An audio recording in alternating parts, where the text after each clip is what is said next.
దేవుని నామానికి స్తోత్రం కలుగును గాక. ప్రియులారా, అందరూ బాగున్నారా?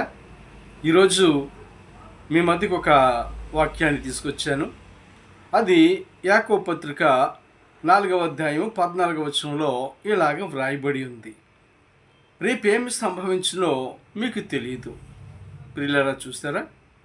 మానవుని యొక్క జీవితం ఎంత అల్పమైందో, మానవుని జీవితం ఎంతగా నీటి మీద బుడగ వంటి ఆ యొక్క జీవితం కొరకు దేవుని వాక్యం చెప్తుంది ఏంటంటే, రేపేమి జరుగునో, రేపేమి సంభవించునో మీకు తెలియదు.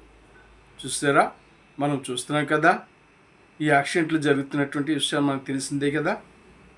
ఒక బస్సుని ట్రిప్పర్ గుద్దేసి ఇంకా అనేకమైన యాక్సిడెంట్లు, మానవుని యొక్క జీవితం చాలా అల్పమైనది అయిపోయింది. నీటిపైన బుడగ వంటి మానవ జీవితం.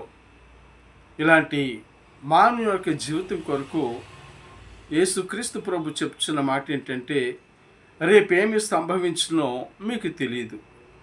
కనుక ఇంటి నుంచి బయటికి వెళ్ళినవారు తిరిగి వస్తారో లేదో అనేటువంటి భరోసా లేనటువంటి దినాలలో మనం ఉంటున్నాం.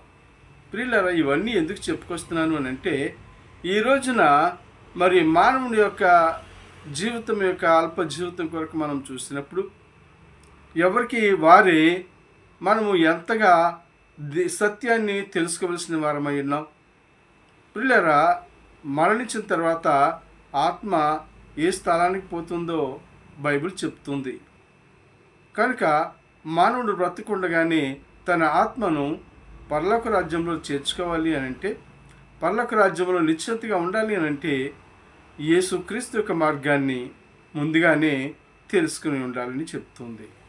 కనుక ప్రియులారా, ఈ రోజున యేసుక్రీస్తు ప్రభువారు అలా మానవుణ్ణి తనుండే పరలోక రాజ్యంలో చేర్చుకోవాలనే ఉద్దేశంతోనే యేసుక్రీస్తు ప్రభు ఈ భూలోకానికి వచ్చారు.